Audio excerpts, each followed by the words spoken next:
Russia Ukraine યુદ્ધના થવા આવ્યા 100 દિવસ।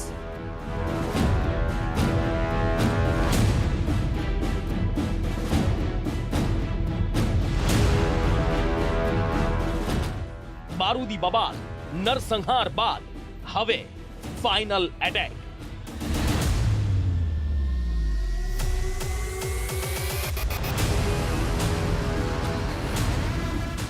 જમીની જંગ સાથે જુબાની જંગ પણ ચરમ પર।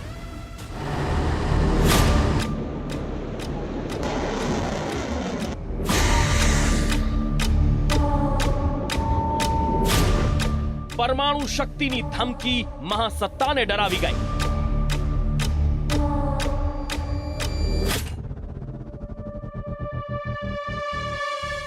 રશિયા પર વાર કરવા ઝેલેન્સ્કીને નહીં મળે રોકેટ।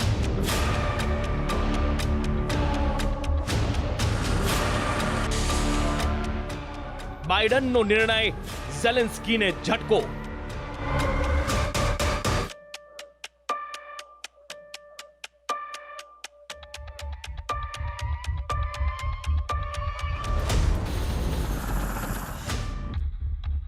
એશિયામાં પણ તૈયાર થતી યુદ્ધની જમીન।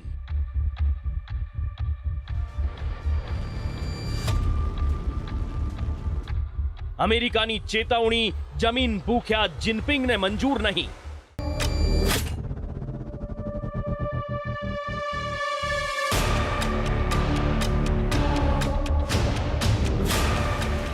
તાઇવાન પર ચીનની ચઢાઈનું વધુ એક રિહર્સલ।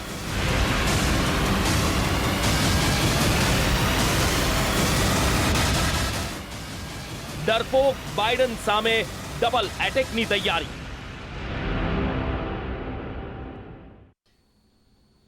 નહોતી ખબર કે નિર્દોષ નાગરિકોની લાશોના બદલામાં આઝાદી, સ્વતંત્રતા અને સુરક્ષા મળશે। નહોતી ખબર કે સત્તાની ભૂખ માનવતાને પણ મારી નાખશે। અને નહોતી ખબર કે સીમાડા પર શાંતિ મેળવવા નરસંહાર પણ કરવો પડશે।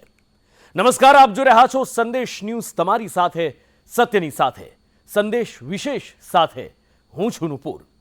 વાત રશિયા યુક્રેન યુદ્ધની જ થઈ રહી છે કે જ્યાં 5 થી 6 દિવસની અંદર આ લડાઈ સમાપ્ત કરવાની વાત હતી, પણ 97 દિવસ બાદ પણ સવાલ એ જ છે કે આખરે સ્મશાન બનેલા યુક્રેનમાં શાંતિ ક્યારે સ્થપાશે।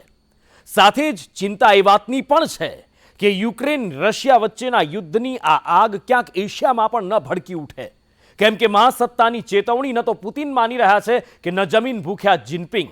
ઉલટાનું હવે પરમાણુ શક્તિના શાબ્દિક હુમલા સામે મહાસત્તા સરેન્ડર કરવા લાગી છે। ત્યારે ચિંતા એ જ વાતની છે કે બાઇડનનો કથિત ડર વધુ એક યુદ્ધની શરૂઆત ન કરાવે।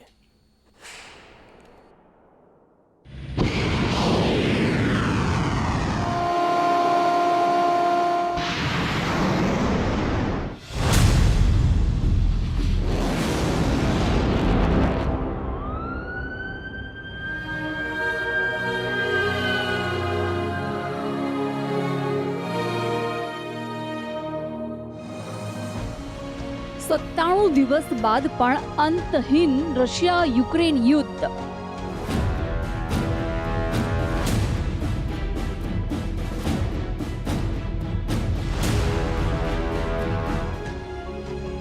આજે પણ દુનિયા શોધી રહી છે એ જ જવાબ।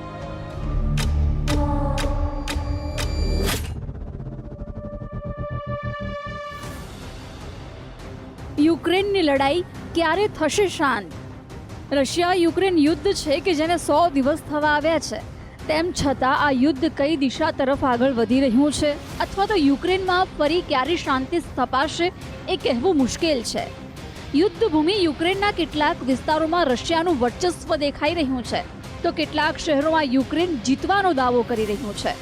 અને અત્યારે સ્થિતિ એ છે કે આ યુદ્ધ રાજધાની કીવથી દૂર પૂર્વી યુક્રેન તરફ આગળ વધી રહ્યું હોય તેવું લાગી રહ્યું છે। આ યુદ્ધને લંબાવવા માટે રશિયાએ યુક્રેનના નાના શહેરો પર કબજો કરવાનું શરૂ કરી દીધું છે। ત્યારે ચિંતાની વાત તો એ છે કે હવે પરમાણુ શક્તિ સામે મહાસત્તા પણ નમતું જોખવા લાગી છે।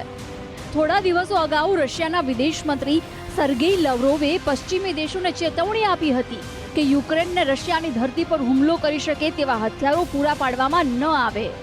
લવરોવે કહ્યું હતું કે જો આવું થયું તો તેના ખૂબ જ ગંભીર પરિણામો આવશે અને તણાવ ક્યારેય નહીં અટકે.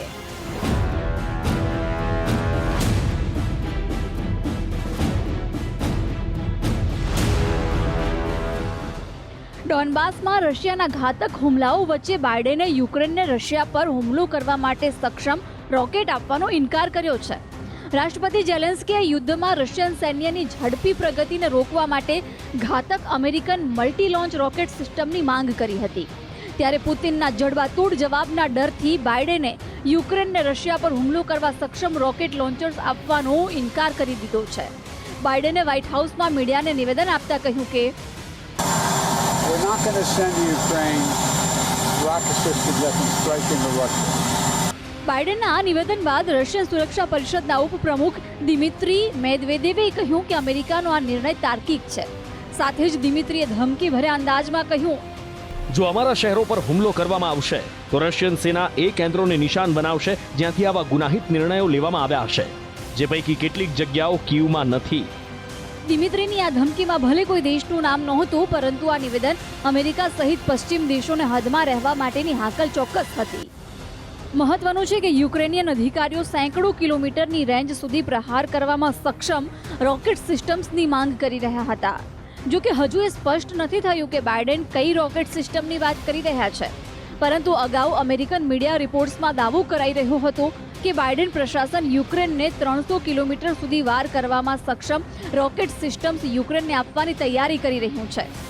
ત્યારે બાઇડેનના નિવેદનથી એ વાત તો સ્પષ્ટ છે કે રશિયાના આકરા વલણ સામે અમેરિકા કોઈ જોખમ ખેડવા નથી માંગતો, પરંતુ હકીકત એ પણ છે કે યુક્રેન યુદ્ધમાં અમેરિકાની પીછેહટ એશિયામાં ચીનનો ભ્રમ વધારી રહી છે.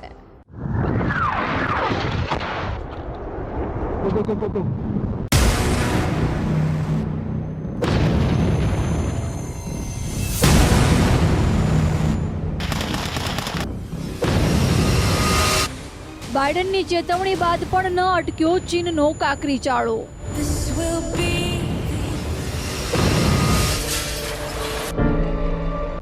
તાઇવાનની હવાઈ સરહદમાં ચીની ફાઇટર જેટની ઘૂસણી.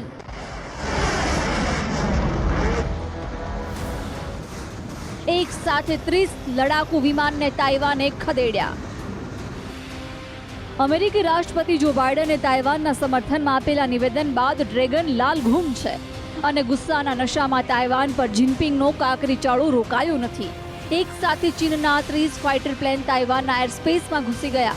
ચીનના ફાઇટર પ્લેનની માહિતી મળતાની સાથે જ તાઇવાનની એર ડિફેન્સ ફોર્સ એક્શનમાં આવી અને પેટ્રોલિંગ કરતા લડવૈયાઓને તાત્કાલિક ચેતવણી આપવા માટે મોકલ્યા. આટલું જ નહીં, તાઇવાને રેડિયો દ્વારા ચીની પાયલોટને ચેતવણી પણ આપી અને તાઇવાનની હદમાંથી જતા રહેવા કહેવાયું. ચેતવણીને નજરઅંદાજ કરી તાઇવાનની હવાઈ હદમાં ફરતા ચીની પાયલટ્સની આંખો સામે જ્યારે તાઇવાનના વિમાનો દેખાતા જ ચીનના ફાઇટર પ્લેન પોતાની સરહદ તરફ ભાગવા લાગ્યા. ચીનના આ ષડયંત્રની માહિતી આપતા તાઇવાનના વિદેશ મંત્રાલયે કહ્યું કે 30 મેના રોજ પીપલ્સ લિબરેશન આર્મી એટલે કે PLA એરફોર્સના 30 fighter jet south waste air defence ઝોનમાં પ્રવેશ્યા હતા, જેમાં 2 સાનક્ષી KZ-500 AWACS aircraft, 4 સાનક્ષી Y-8 transport aircraft, 1 સાનક્ષી Y-8 early warning, 1 સાનક્ષી Y-8 anti submarine warfare વિમાન, 6 J-16 fighter aircraft, 8 J-11 fighter aircraft, 4 J-10 fighter aircraft, 2 Sukhoi Su-35 અને 2 Sukhoi 30 fighter એરક્રાફ્ટનો સમાવેશ થાય છે.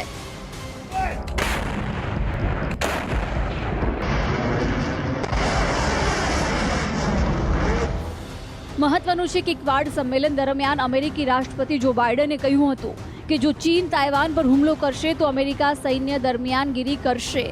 સાથે જ બાઇડને કહ્યું હતું કે યુક્રેન પર રશિયાના હુમલા બાદ સ્વશાસિત ટાપુની રક્ષા કરવાનું દબાણ વધી ગયું છે. તાઇવાન સામે બળનો ઉપયોગ કરવાનું ચીનનું પગલું માત્ર અયોગ્ય જ નથી, પરંતુ તે સમગ્ર પ્રદેશને વિસ્થાપિત કરશે અને યુક્રેનમાં જે થયું એવું તાઇવાનમાં પણ થઈ શકે છે. પરંતુ બાઇડનની આ ચેતવણીને જમીન ભૂખ્યા જિનપિંગ કાં તો નજરઅંદાજ કરી રહ્યા છે અને કાં તો હળવાશમાં લઈ રહ્યા છે. પરંતુ હકીકત એ પણ છે કે મહાસત્તાની ધમકીની અસર કે ચેતવણીની અસર ના તો યુક્રેન યુદ્ધને લઈને રશિયા પર થઈ રહી છે કે ન તો તાઇવાન તળાવને લઈને ચીન પર જોવા મળી રહી છે. બંને દેશોના વડાઓ પોતાના ઈરાદા પાર પાડવા માટે મહાસત્તાની ચેતવણી પણ ફગાવવા લાગ્યા છે. ત્યારે આવનારા દિવસોમાં ચીન અને રશિયાની જીદ ત્રીજા વિશ્વયુદ્ધના મંડાણ કરાવે તો નવાઈ નહીં. કેમ કે ન માત્ર રશિયા ચીન અમેરિકાની ચેતવણીને હળવાશમાં લઈ રહ્યા છે, પરંતુ અમેરિકા બંને દેશોને औकात બતાવવા માટે એક્શન પ્લાન પણ તૈયાર કરી રહ્યું છે.